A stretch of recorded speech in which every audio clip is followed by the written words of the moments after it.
Gloria a Dios. Primera de Samuel, capítulo 7, verso 12. Dice la palabra del Señor. Tomó luego Samuel, leámoslo todos a una voz. Tomó luego Samuel una piedra y la puso entre Mizpa y Sen y le puso por nombre Ebenezer, diciendo: hasta aquí nos ayudó Jehová. Amén. Ebenezer, hasta aquí nos ayudó Jehová. Amén. Dígale al que está a su lado: Ebenezer, hasta aquí nos ayudó el Señor. Aleluya. Oremos dando gracias a Dios y pidiéndole al Señor que nos hable y nos bendiga a través de su palabra. Soberano Dios, Padre Santo, maravilloso Rey, Dios eterno, Dios bendito, te pedimos, Señor, que nos bendigas como tú sabes hacerlo.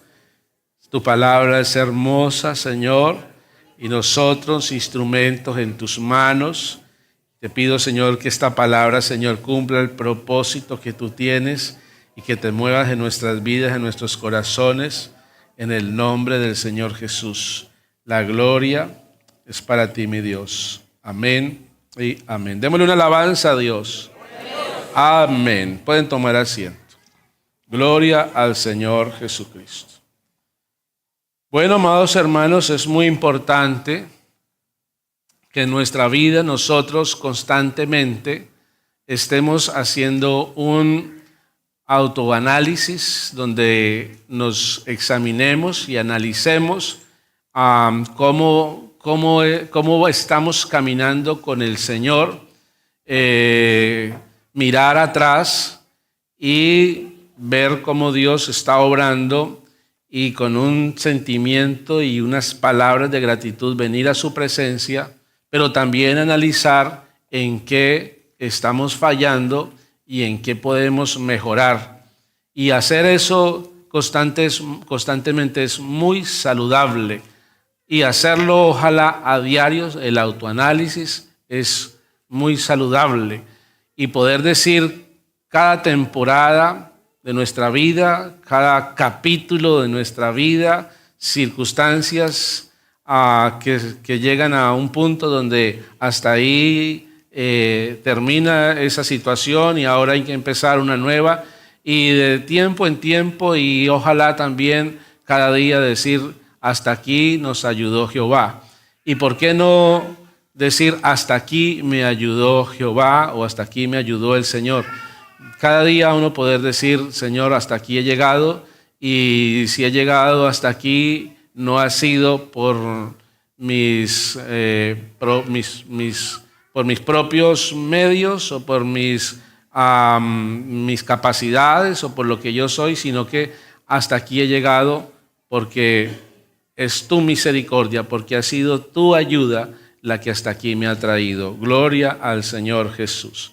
Y entonces aquí encontramos que Samuel dice que levanta allí una piedra, amén, y que puso esa piedra allí y le puso por nombre Ebenezer. Y es importante ver, analizar, y lo vamos a hacer en esta mañana, el lugar, amén, algunos otros aspectos importantes. El sitio es muy importante donde se erigió esa piedra, y también los elementos que estaban allí en aquella, podríamos decir, en aquella escena, el resultado de lo que ellos hicieron, lo que estaban haciendo en ese momento, amén, y dar gracias a Dios y por todas las victorias, amén. ¿Cuántos me quieren acompañar a hacer ese recorrido por Mizpa? Amén, porque dice que estaban en un lugar llamado Mizpa.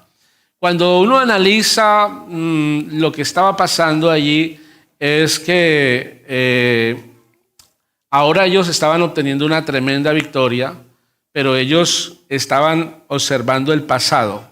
20 años atrás, allí en ese mismo lugar de Mizpa, ellos habían tenido un tremendo fracaso.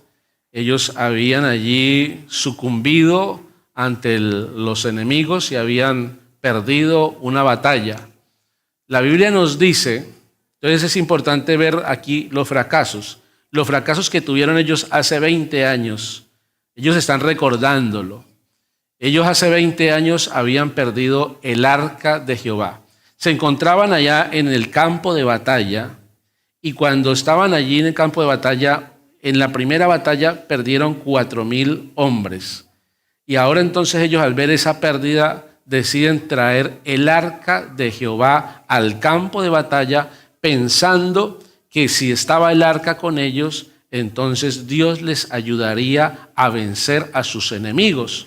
Pero como ellos andaban en pecado, cada uno, como lo decíamos ayer, en un momento de división, ese día se habían unido algunas tribus para pelear contra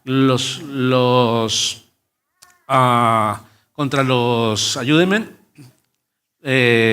los filisteos, y ahora traen el arca, y ahora ellos, además del arca, vienen los sacerdotes, pensando que de alguna manera así Dios les ayudaría, como obligar a Dios a que les ayude a vencer en esa batalla, pero desafortunadamente Dios se había desagradado de ellos y Dios no estaba con ellos y ahora ellos pierden más de 30,000 hombres y además de eso pierden el arca. El arca era una caja de madera recubierta de oro donde estaban allí las tablas de la ley y habían también otros elementos y esa arca de Jehová representaba la presencia de Dios. Pero claro, ellos ponían, porque de alguna manera ellos ahora estaban siendo muy esotéricos y poniendo la confianza en símbolos cuando en su interior estaban muy lejos de Dios. Es decir, que estaban poniendo la confianza en las cosas externas de la religión cuando lo que Dios ama es la esencia de la religión, que es la comunión con Dios. Pero como ellos se habían apartado, entonces Dios los dejó y no estaba con ellos y ahora entonces sufren tremenda derrota. Más de 30,000 hombres allí caen en medio de la batalla. Además de eso, mueren los sacerdotes, hijos de Elí. Y en tercer lugar, el arca ahora está en manos de los filisteos. Amén. Y entonces dice la palabra del Señor que hubo un joven de la tribu de Benjamín y él fue a llevar la noticia allá a la ciudad donde estaba el sumo sacerdote, y cuando él llega allá con la noticia, bueno, el alboroto y todo el mundo, pero entonces el sumo sacerdote pregunta qué es lo que está pasando. El sacerdote Elí lo pregunta y el joven le da la noticia y él empieza a decirle, bueno, como que ¿cuál le doy primero, la buena o la mala? Pues todas tres eran malas, pero empezó por la mala y después por la peor y después por la más mala de todas. Y dice la Biblia que él le dijo que el pueblo había sucumbido y habían muerto allá una cantidad de soldados allá en medio y el pueblo de Israel había fracasado allá en esa batalla. Amén. Y yo me imagino allá esos hombres peleando contra los filisteos. Los filisteos se llenaron de valor y enfrentaron a los israelitas y mataron allá esa multitud y el arca seguramente quedó rodeada de cuerpos muertos. Todos aquellos que estaban defendiendo ya no era el no perder, sino ya no era el que no se llevaran el arca de Dios. Pero al fin y al cabo todos murieron. Y esa noticia llega allá al sacerdote Elí. Y cuando él escucha que el pueblo que murió y perdió Israel, murió mucha gente, Israel perdió la batalla, dice, bueno, pues es triste. Pero entonces el que le está contando le dice, ahora viene una peor. Y es que tus hijos murieron, Ofni y Fines murieron los dos allá en la batalla. Y eso a él como que eran punzadas en el corazón. Y finalmente le dice, y tengo todavía otra peor, otro fracaso peor. No puede haber fracaso peor que... Sí hay un fracaso peor, y es que el arca de Jehová fue capturada por los filisteos. Dice que él cayó hacia atrás y se desnucó y murió el sacerdote. Es decir que aquí estamos encontrando una cantidad de fracasos que ellos 20 años después, ahora allí en Mizpa, están recordando esos fracasos. Mire, amados hermanos, que es importante uno analizar y mirar atrás y ver también donde uno ha fracasado. Amén. para después ver y decir, hasta aquí nos ayudó Jehová. Ve, amados hermanos, que ahora, dice, además de eso se añade algo, y es que cuando le dan la razón a la esposa de uno de estos hijos de Eli, de uno de los sacerdotes, cuando le cuentan que su esposo murió, ella estaba en embarazo, dice que se le vino su hijo y ella ahora se está muriendo, y cuando está en su último aliento le preguntan, ¿cómo le vas a poner al niño? Y ella dice, Icabod. Icabod significa, es el peor nombre que uno puede encontrar en la Biblia, el nombre más triste que una persona pueda tener en la Biblia. Icabod, que significa la gloria de Jehová ha sido traspasada, es decir, no hay gloria, no hay presencia, no está Dios con nosotros. Y era para ellos, era algo, y para nosotros, amados hermanos, debe ser triste. No está Dios con nosotros, eso nos debe llenar de una profunda tristeza. Es el peor fracaso que alguien puede tener, que Dios se aparte de uno. Amén. ¿Cuántos me están siguiendo hasta ahí? Díganme amén. Entonces encontramos ahí el fracaso. Ahora, después de eso, ellos, el templo que tenían, o allí el tabernáculo donde estaba el arca, ahora el arca ya no está allí, y ellos tienen que desarmar allá todo el tabernáculo y lo esconden, porque ahora los filisteos ahora van a venir y los invaden los filisteos, y ahora entonces quedan esparcidos los israelitas en diferentes lugares, y de tiempo en tiempo los filisteos ahora ya los tenían sometidos, tenían que pagar impuestos, ahora tenían que sus cosechas también, los filisteos venían y les robaban sus cosechas, y así estuvieron durante 20 años. Entonces aquí estamos encontrando el fracaso, estamos encontrando 20 años donde ellos han vivido en una tremenda aflicción, y además de eso ellos están recordando el porqué de esa situación, y era que ellos se habían apartado de Dios y Dios se había desagradado de ellos, y ellos querían obligar a Dios a que Dios peleara sus batallas, pero ellos estaban adorando a otros ídolos y a otros dioses, a Baal, a Astaró y a muchos otros dioses, porque tenían altares en muchos lugares, y ahora querían que Dios entonces de un momento a otro se volviera a favor de ellos y peleara por ellos. Y ese es el pecado, es decir, Dios cataloga ese pecado como adulterio. Amén. Dice, este pueblo es como mi esposa, pero este pueblo es como si se hubiera ido con un amante, y te has ido detrás de tus amantes y me has dejado a mí, que soy la fuente. Aleluya. Y entonces Dios se aparta de ellos, y ellos tienen esos 20 años donde están en una tremenda aflicción, y ahora están aquí en Mizpa recordando lo que sucedió, pero también ahora ellos están haciendo algo especial, y es confesando su pecado, porque el profeta Samuel los reúne a todos y les dice a ellos que dejen esos ídolos, que se aparten de esos ídolos, que derriben todos esos altares que tienen a esos ídolos, y que se vuelvan a Dios, y que si ellos se vuelven a Dios, Dios se volverá a ellos, y Dios los perdonará, y Dios les ayudará y los liberará del yugo de esclavitud o del sometimiento en el que se hallaban ahora sumergidos. Y ellos entonces, la respuesta es, está bien, vamos a renunciar a todos esos ídolos, vamos a dejar el paganismo y vamos a servirle al Dios verdadero. Y ellos aceptan ahora el llamado al arrepentimiento. Vea, amados hermanos, que es muy importante uno hacer ese análisis de lo que éramos, de lo que hemos vivido, y luego de ver cómo Dios ha estado siempre, aunque nosotros no hayamos sido muy buenos, aunque nosotros hayamos fallado, aunque le hayamos ofendido, pero Dios, hay momentos donde Dios nos ha dejado porque ha sido nuestra voluntad, le hemos dado la espalda a Dios, y Dios como que ha estado ahí a la expectativa a ver qué va a suceder, pero al fin y al cabo Dios no se ha apartado del todo, no nos ha abandonado del todo, su misericordia ahí ha estado presente, gloria al Señor, y hasta aquí Dios nos ha ayudado. Alabanzas al Señor, aleluya, gloria a Dios. Y yo recuerdo, yo a veces hago análisis, y pensando en esto, yo recordaba, yo decía, Oh Señor, yo recuerdo que en una ocasión también viví cosas así, fracasos, aflicciones y pecado. Amén. Y entonces estábamos nosotros recién salidos al ministerio, llevábamos unos meses en el ministerio, y entonces nos fuimos a hacer un devocional. Yo les voy a contar aquí, amén. Y bueno, por favor entiéndanme.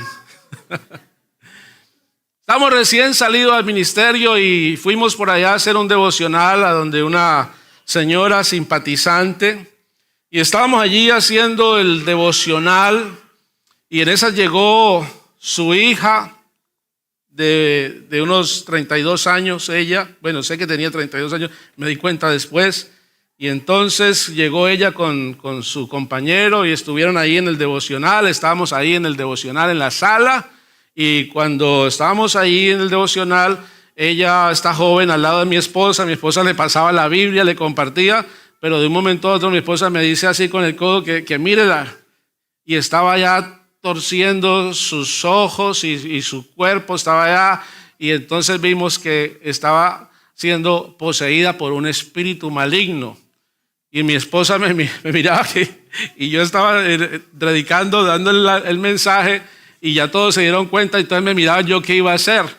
Entonces yo terminé la enseñanza y ya les dije a ellos que se salieran, que les expliqué lo que estaba pasando. Se ha manifestado un espíritu inmundo en ella y vamos a reprenderlo. Entonces yo recién salido del ministerio, y sí había estado alguna vez con mi pastor por allá, alguna vez orando por algún enfermo y también alguna vez por algún endemoniado, pero no lo había asumido personalmente, no me había tocado nunca hacerlo yo por mi propia cuenta. Yo voy a ver lo que me han enseñado. Y entonces empezamos a orar, y entonces yo tenía la Biblia y empezamos a orar, y te reprendo en el nombre del Señor, le ponía la Biblia y eso se levantaba. Y entonces yo me acordé que a mí me habían dicho que había que decirle cómo te llamas. Y entonces yo le puse la Biblia y dije, ¿cómo te llamas? Y me dijo, no te lo voy a decir. O sea, era un demonio que no me hacía caso, no me quería hacer caso. Y yo estaba luchando con ese demonio y me decía, no te lo voy a decir. Y yo, dímelo en el nombre de Jesús. Y nada, y entonces estuvimos ahí y llegó un momento donde me decía, yo no le voy a hacer caso. Yo llevo aquí 26 años, nadie ha podido conmigo. Y me dijo, es más, a usted nadie le hace caso. Así ese demonio inmundo, hermano, me decía cosas, y eso era como que yo decía, eso es verdad. Este sinvergüenza tiene razón. Ay, hermano bendito. ¿Sabe qué? Yo tenía un problema con el Señor, tenía un problema. Porque, hermanos amados, vea, el pecado, cuando uno se entrega a Cristo, deja uno esos pecados groseros. Y uno cree que ya, por no decir groserías, por no estar allá en la inmundicia, por no estar por allá en el vicio, que entonces uno ya se salió, ya no es pecador. Pero sabe, amado hermano, que hay un pecado tremendo, y es la incredulidad. Yo tenía un problema. Recién salió del ministerio, yo sabía que Dios, yo no era que no creyera en Dios, yo creía en Dios, creía en los milagros, los había visto, pero me costaba creer que Dios, es decir, que yo fuera el siervo de Dios. Me costaba, como que tenía esa duda y luchaba con ello, y tenía muchas inseguridades. Recién había salido al ministerio, llevábamos unos meses en el ministerio, pero luchaba muchísimo con ello. Y entonces los hermanos lo percibían y de verdad no me hacían caso.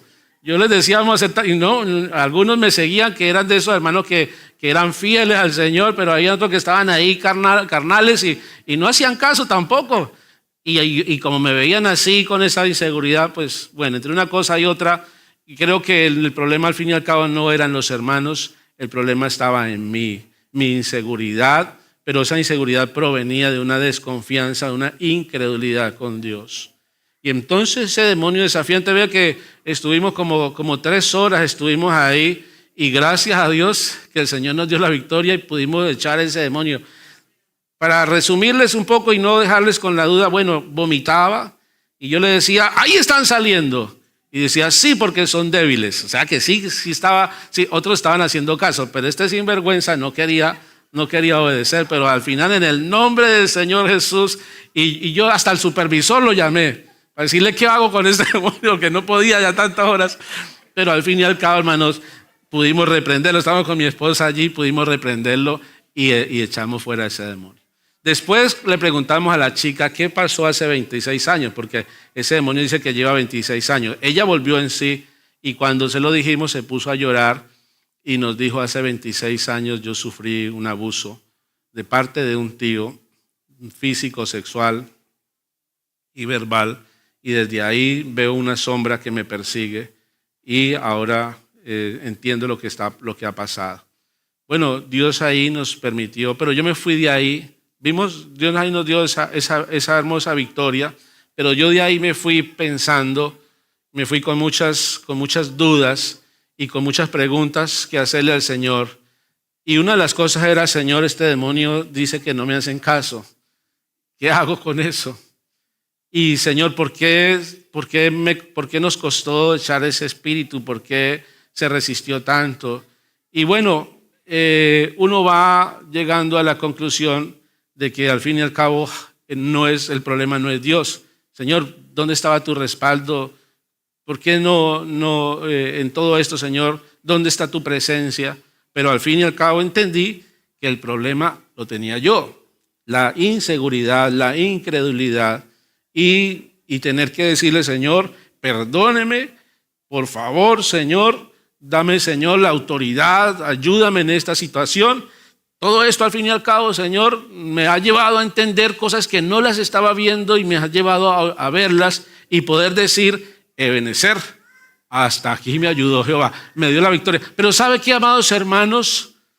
Fuimos a otro lugar y entonces ya yo era de la directiva del distrito y entonces un pastor me llamó y me dijo, hermano, hay una joven endemoniada aquí en la iglesia. Ella asiste a la iglesia y ella está recibiendo la refán y es una joven que los demonios no la dejan acercarse a la iglesia. Entonces yo le dije, mire, vamos a tener una reunión tal día allá en tu iglesia y vamos a ir, tú la invitas a la iglesia y ahí vamos a orar por ella. Y entonces estábamos ahí y cuando estábamos en el culto y llega la joven, y entonces la esposa del pastor me hace señas, me dice que vea que ahí está la jovencita. Y entonces el culto y el Señor, la presencia de Dios manifestándose, y ahora entonces se manifiesta ese espíritu inmundo ahí, y entonces ahí sí la trajimos adelante. Y yo dije, ahora sí, ya que va, ya no tengo ninguna desconfianza en el nombre de Jesús. Y eso la retorcía, hermano. Yo decía, le va a partir los brazos. Y en el nombre de Jesús le reprendimos espíritu y salió, pero eso fue en un momento, eso fue algo instantáneo. El Señor nos dio una victoria. Y todo eso uno va diciendo, Señor, el problema no era yo, el problema no eras tú, el problema era yo, Señor. Perdóneme, lo lleva a uno a reconocer y ver esas aflicciones y ver esas batallas donde han habido pérdidas, pero al fin y al cabo lo llevan a uno a la conclusión al final y decir, Señor, todo esto que viví allá me sirvió y ahora hasta aquí, Señor, yo puedo ver que tu mano poderosa en todo ese trayecto siempre ha estado conmigo, nunca me has dejado, Señor. Ebenezer, hasta aquí me ayudó Jehová. Aleluya. Gloria al Señor Jesús. Gloria a Dios. Y entonces dice la palabra del Señor que ellos allí en ese momento, era un momento solemne, se habían reunido allí en Mizpa, estaban recordando, trayendo a la memoria los fracasos, arrepintiéndose ante el Señor de sus fallos, de sus faltas, de su pecado. Y entonces hay unos símbolos especiales que está usando el profeta Samuel y dice que uno de esos símbolos es que toman un vaso de agua y lo vierten allí en presencia de todos y el agua ahí, hay diferentes cosas que representan el agua, pero una de las cosas especiales que representan el agua es cuando Jesús también toma el agua y también la vierte y dice, el que tenga sed, amén, venga a mí y beba. y de su interior correrán ríos de agua viva. Es decir, que esa agua está representando la presencia de Dios. Ve, amados hermanos, el Señor Jesucristo hizo esto en la fiesta, al final de la fiesta, se llamaba la fiesta de los tabernáculos. Ellos salían al desierto, llevaban unas tiendas y estaban allá en el desierto, y durante muchas horas ellos se privaban de agua, y al final de la fiesta entonces regaban el agua por las escaleras, y ahora entonces para ellos traer a la memoria que Dios allá en el desierto los sustentó con agua que salía de la peña. Amén. Y entonces, hermano, uno se adienta ver que alguien vierte agua y que el agua se riega, y uno está uno teniendo una sensación, hay cosas que se despiertan allí. Amén. Si estamos pensando en lo espiritual, muchísimo más, porque uno está ahora con la memoria, porque estos actos simbólicos era para llevarlos a ellos a reflexionar, a pensar y a recordar las cosas que tenía Dios para ellos. Y ahora entonces el ver que el agua se vierte y ellos con una sed insaciable, ellos quieren ver el agua y dicen: yo quiero esa agua. Pero entonces Dios le está diciendo, el que tenga sed, venga a mí y beba. Y entonces está hablando de la sed espiritual, y es importante tener sed, y más que sed de agua, es sed de la presencia de Dios. Y ahora entonces nosotros tenemos a un Dios que puede llenarnos y saciar nuestra sed. Amén. Él se llama Jesucristo. Venga a mí y beba. Amén. Gloria a Dios. Porque hay vacíos en el alma, hay vacíos en el corazón, que el único que puede llenar esos vacíos se llama Jesucristo. Y cuando llena nuestros vacíos, entonces allá en nuestro interior la presencia de Dios se está moviendo de manera especial, y podemos sentir al Señor obrando en nuestra vida, llenándonos de gozo, llenándonos de paz y llenando esos vacíos que hay en nuestro interior. Solamente Él los puede llenar, y por eso al verter el agua es recordar que Él es el único que puede saciar nuestra sed. Decirle: Señor, llena mi vida de ti. Es importante constantemente decírselo al Señor: sacia, Señor, la sed que tengo de tu presencia, oh Dios. Amén. No podemos perder de vista el mover del Espíritu Santo. No podemos perder de vista el avivar lo que Dios nos ha dado. Por tanto, te aconsejo que avives el don de Dios que está en ti, que te fue dado mediante la imposición de mis manos. Hay un don, es el don del Espíritu Santo, y hay que moverlo. ¿Cómo lo muevo? A través de la relación con Dios, a través de la búsqueda, a través de una adoración sincera y profunda. Cuando tú adoras a Dios con toda tu alma, con todo tu corazón, con todas tus fuerzas, con toda la sinceridad, Dios se mueve allá en el corazón, y tú puedes decir: estoy sintiendo ese río que está fluyendo en mi ser. Aleluya. Gloria al Señor Jesús. Y entonces ahora había otro elemento, además del agua. Ellos estaban allí ayunando. Amén. Dice que habían proclamado ayuno. El ayuno es abstenerse, amados hermanos, abstenerse de alimento. Cuando uno se abstiene de alimento, uno está diciéndole no a ese desayuno tan rico que usted le encanta. Piense en eso que a usted le gusta. Me gusta el queso, me gusta los huevos, la tortilla española, me gusta el jamón, en fin. O me gusta, y es decirle no a ese desayuno tan rico. Es decirle no a ese almuerzo tan rico. Para decirle: Señor, aunque tengo hambre, mi cuerpo físicamente tiene hambre, pero con este ayuno te estoy diciendo, Señor, que tengo hambre de ti.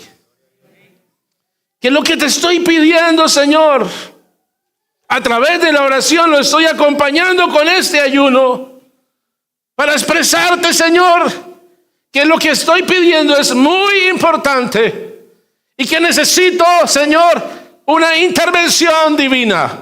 Por eso ayunamos.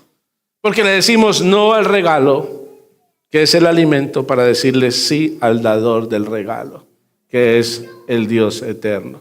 Para decirle no a las cosas materiales y decirle sí a las cosas del Espíritu. Sacar tiempo de ayuno, la comunión, la búsqueda, la llenura, la presencia de Dios, acompañando esa oración de ayuno. Dice la Biblia que los filisteos se dieron cuenta que ellos estaban reunidos allí. Los príncipes de los filisteos se dieron cuenta que ellos estaban reunidos. Y ellos pensaron, ¿qué hace esta multitud reunida allí? Vamos a ir otra vez, como hace 20 años atrás. Fuimos y los vencimos, vamos a caer ahora sobre ellos y vamos a destruirlos. Pero entonces cuando ellos se reúnen, la Biblia dice que los hebreos, los israelitas tuvieron miedo. Y dice que en ese momento le dijeron a Samuel, mira Samuel, tenemos mucho miedo, nuestros enemigos nos han rodeado, nos quieren destruir, somos gente que está desarmada y vienen y tienen más poder que nosotros. Pero entonces el profeta Samuel coge un cordero y vierte su sangre y ofrece ese sacrificio a Dios. Amén. Vean, amados hermanos, que en ese momento Dios escuchó la oración de Samuel y Dios allá desde el cielo, Él tocó unos botones allá y tronó de manera que esos truenos hacían temblar la tierra y estos filisteos se llenaron de temor y huyeron. Pero yo quiero, antes de pasar a lo de la huida del enemigo, es hablar acerca de la sangre del Cordero. Amén. Vea lo que dice el libro de Apocalipsis. Entonces oí una gran voz en el cielo que decía, ahora ha venido la salvación, el poder y el reino de nuestro Dios y la autoridad de su Cristo, porque ha sido lanzado fuera el acusador de nuestros hermanos, el que los acusaba delante de nuestro Dios de día y de noche. Versículo 11 dice, y ellos le han vencido por medio de la sangre del Cordero. Amén. Y de la palabra de Dios. Cuando tú buscas a Dios, seguramente el enemigo se va a levantar. Pero no pasa nada. Porque el problema es que el enemigo esté tranquilo y no se meta contigo, porque no representas ningún peligro para él, ningún problema para él. Pero el enemigo, cuando ve que tú te metes a buscar de Dios, el enemigo se va a querer levantar. Pero contigo está el poderoso gigante. Y el enemigo se acercará a ti y te verá y vas a ver, y ve tal vez tus debilidades, y tú ves al enemigo con cierta altura. Pero entonces tú le dices al enemigo, mira, tú puedes ser muy grande, pero yo tengo uno más grande que tú. Aleluya. ¿Y cómo dices eso, que tienes uno más grande? Sí, aquel que dio su vida por mí hasta su última gota de su sangre, y a través de su sangre te ha vencido. Y esa victoria se me ha imputado a mí. Amén. Y por su sangre nosotros hemos vencido al enemigo. El enemigo está vencido. Tal vez él se levante cuando tú quieras buscar de Dios, pero tú tienes que tener la plena seguridad que aunque el enemigo se levante, él se levanta a dar voces y a querer amenazar. Pero si tú estás escondido en las manos del Señor, nada te podrá dañar. El enemigo no podrá tocarte, porque la sangre de Cristo nos ha sido invocada. Amén. Y entonces tenía un joven en la iglesia que me decía, pastor, tengo un problema. A él se le había muerto la mamá, a su madre la había matado un hombre que estaba enamorado de ella y ella lo rechazó. Y le clavó una varilla en su nuca y la mató. Y él quedó huérfano. Y entonces él quedó con unos vacíos. Él vino a la iglesia, empezó a buscar de Dios, lo pude bautizar. Pero él en sus vacíos, él quería como saber de la vida de su mamá o de qué había pasado, de las cosas eternas. Y estuvo por allá haciendo unas investigaciones que lo llevaron como a meterse en campos que no tenía que entrar, y empezó a ser molestado por unos espíritus. Y yo oraba por él y oraba por él, pero todavía seguía teniendo esas luchas. Y entonces yo le dije, mira, vamos a hacer una cosa. Por las noches antes, porque eran las noches cuando dormía, sentía esas presencias y su padre también muy preocupado lo trajo, y su padre no era de la iglesia, su niño sí, un adolescente. Yo le dije, vamos a hacer una cosa, voy a estar orando contigo todas las noches antes de irte a dormir. Cuando te vayas a dormir me llamas y yo hago una oración por ti. Vamos a hacer lo que dice la Biblia: someteos a Dios, resistid al diablo y él de vosotros huirá. Eso no es que por eso uno lo reprende, bueno, pero en ese momento es resistir, amén. Esa es la guerra espiritual de la que habla la Biblia, es esa: someteos pues a Dios. Sométase a Dios. Si usted tiene una lucha con el enemigo, sométase a Dios, porque así lo dice: someteos a Dios, amén. Resistid al diablo, es decir, resístalo, no se mueva de ahí, no le crea al enemigo, créale a Dios. Espere en el Señor. Y oraba por este joven todas las noches, y entonces invocaba y le decía: Señor, invoco tu nombre, Señor, sobre este jovencito. En el nombre de Jesús él se va a dormir, Señor. Tú eres un muro alrededor de él, guárdalo, Señor. Y al otro día por la mañana lo llamaba: ¿cómo estás? ¿Cómo te has levantado? ¿Has dormido bien? Sí, pastor, he dormido muy bien. Ahora voy a hacer una oración por ti para que Dios te bendiga en el colegio y te ayude. Y oraba por él, y por la tarde, y así estuvimos durante una semana, y ahora él aprendió a orar así también. Y de ahí ahora yo le dije: ahora tú tienes que orar todas las noches antes de ir a dormir, porque, amados hermanos, es importantísimo orar antes de dormir, porque tus sueños también tienen que ser unos sueños agradables a Dios. Y esto para los jóvenes, amado joven, esos sueños húmedos, esos sueños donde tienes imágenes, donde estás teniendo relaciones con alguien, yo te invito en el nombre del Señor a que ores a Dios y que le entregues a Dios tus sueños, y que sea Dios tomando el control de tus sueños, y que tú evacúes. Esto lo estoy hablando con gente que tiene conocimiento, de manera natural, sin desagradar en nada, incluso inconscientemente, sin desagradar a Dios. Ora a Dios toda la noche: Señor, no quiero que ninguna inmundicia entre a mi vida. No quiero, Señor, ni que mi mente me traicione, ni que el enemigo venga a ponerme sueños inmundos, Señor. Y tú pones y invocas el nombre del Señor antes de dormir, Señor. Que tú seas un escudo alrededor de mí, que si el enemigo viene, se choque contra ese muro que es tu presencia y no pueda tocar mi vida, Señor. Porque mi vida te pertenece solo a ti, oh Dios.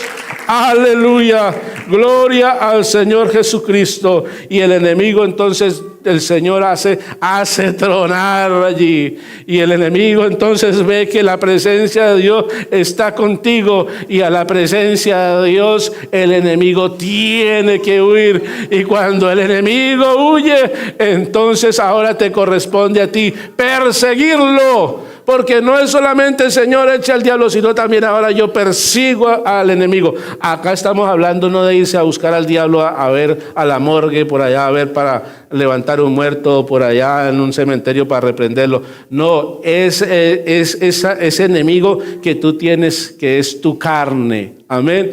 Y es que la Escritura, vean, hermano, lo que dice la Escritura, dice que nosotros tenemos que renovarnos. Amén. A través, dice que nosotros debemos de, ayúdenme con el texto de Romanos 12:2. Romanos 12:2, por favor. Renovados, transformados, amén. Dice transformados por medio de la renovación de vuestro entendimiento. Hay una carne. La Biblia nos dice que aunque nosotros nos bautizamos, el bautismo no quita la inmundicia de la carne. Tenemos todavía un enemigo que es nuestra humanidad. Y nosotros tenemos que entonces, amados hermanos, sabiendo que tenemos esa lucha con nuestra carne, entonces es entregarle a Dios y cada día renovar. Y a medida que tú vas renovando tu mente, cada día, Señor, dame el pensamiento, toma el control de mis pensamientos. pensamientos, toma el control de mis emociones, de mis impulsos, toma el control de esta humanidad, Señor. Y a medida que tú estás constantemente y estás resistiendo a tu enemigo, entonces te irás transformando y irás teniendo el control de tu humanidad. Por eso la Biblia nos habla del dominio propio. Amén. Y es importante que cuando el enemigo, el diablo, huye, pues ahora entonces tú le persigues a esa humanidad tuya que también es un enemigo y tienes que luchar para vencerla. Amén. Porque hay que aprovechar el momento. El enemigo se levanta, Dios se levanta contra el enemigo, lo esparce, lo hace huir, pero ahora tú también aprovechas el momento donde tú estás viendo que Dios está contigo y tú le llevas a Dios y le dices: Señor, aquí están mis debilidades, aquí están mis falencias, Señor. Por favor, Señor, tu palabra dice que donde el débil es fuerte, es débil. Donde tú eres débil, digas: soy fuerte, porque mi poder se perfecciona en tu debilidad. Aleluya. El poder de Dios, cuando más débil eres, el poder de Dios te hace más fuerte. Gloria al Señor Jesucristo. Y lo persigues y tomas el control de tu vida y no dejes que se presente y te abofetee y te avergüence delante de Dios. Aleluya. No puedes dejar que el enemigo te esté avergonzando constantemente. Hay que llevar a Dios esas debilidades y: Señor, ahora necesito, Señor, que me des la victoria sobre estas falencias que yo tengo. Y Dios te va fortaleciendo y cada vez te vas a enfrentar a cosas nuevas, cosas diferentes, pero allá atrás va quedando. Y hoy puedes decir: Ebenezer, hasta aquí me ayudó Jehová. Aleluya. Gloria al Señor Jesucristo. Alabanza al Señor. Ya le piqué el ojo. Amén. Él ya sabe. Amén. Eso me lo enseñó hermano Diego. Amén. Ebenezer. Hasta aquí nos ayudó Jehová. Este Ebenezer podemos verlo de diferentes maneras: pasado, presente y futuro. Cuando tú dices Ebenezer, hasta aquí nos ayudó Jehová, estás mirando tu pasado y estás diciendo: Señor, gracias, porque en medio de todo eso ha sido un proceso, pero Señor, has estado sacando una hermosa versión, porque no soy el mismo. Sí, tengo mucho que aprender, tengo mucho que crecer, que mejorar, hay muchísimo. Pero hasta aquí, Señor, cosas especiales has hecho en mi vida. Has tratado conmigo con esa inseguridad, con esos temores. Has tratado conmigo, Señor, me he dejado atrás. Allá está el orgullo, allá está la altivez, allá está la altanería. Porque a eso lo lleva uno. No hablar mal de Dios, pero sí hablar mal de las circunstancias. Yo me quejaba de las circunstancias allá, pero llegó un día donde dije: Señor, gracias por las circunstancias. Y aborrecí y decía: no quiero ese pasado, no lo quiero. No quiero, es lo peor. La peor etapa. Pero tener que llegar y decir: Señor, gracias por eso. Porque todo eso, Señor, ha servido para ser lo que soy hoy. Todo eso suma y te ha formado. Eres lo que eres porque eres una suma de todo lo que has vivido. Y entonces ahora tú te paras y dices: Ebenezer. Y ves el pasado, pero también ves el presente. Hasta aquí hasta aquí nos ayudó el pastor. Hasta aquí nos motivó el pastor. Hasta aquí me ayudaron mis fuerzas. No, mi espada, mi capacidad, no. Hasta aquí, y no digas nos ayudó. Me ayudó, apropiándote de que Dios ha estado contigo. Y hasta aquí el Señor me ayudó. Y no ha sido otro, es Él. No hay otro. Es Él el que me ha ayudado. Sí, ha usado instrumentos, pero es Él, porque Él es la fuente. Aleluya. Y no puedo adorar a otro, y no puedo agradecerle más a otro que a Él. Aleluya. Tú eres el dueño de mi pasado y de mi presente. Pero también, cuando dices Ebenezer, también estás pensando en el futuro. Porque Él dijo: he aquí, yo estoy con vosotros todos los días hasta el fin del mundo. Él ha prometido que iba a estar con nosotros. Y Él no es hombre que mienta, ni hijo de hombre que se arrepienta. Él lo ha dicho y Él lo va a cumplir. Él está con nosotros, aleluya. Voy a invitarle que se ponga en sus pies. Porque tú puedes mirar que hay un presente y hasta aquí Dios te ha ayudado, pero tengo un futuro por delante. Y hoy soy joven, pero mañana tendré que enfrentarme a las dificultades que traiga la edad madura. Y tendré que enfrentarme a las dificultades que traiga la edad, los años. No vienen solos.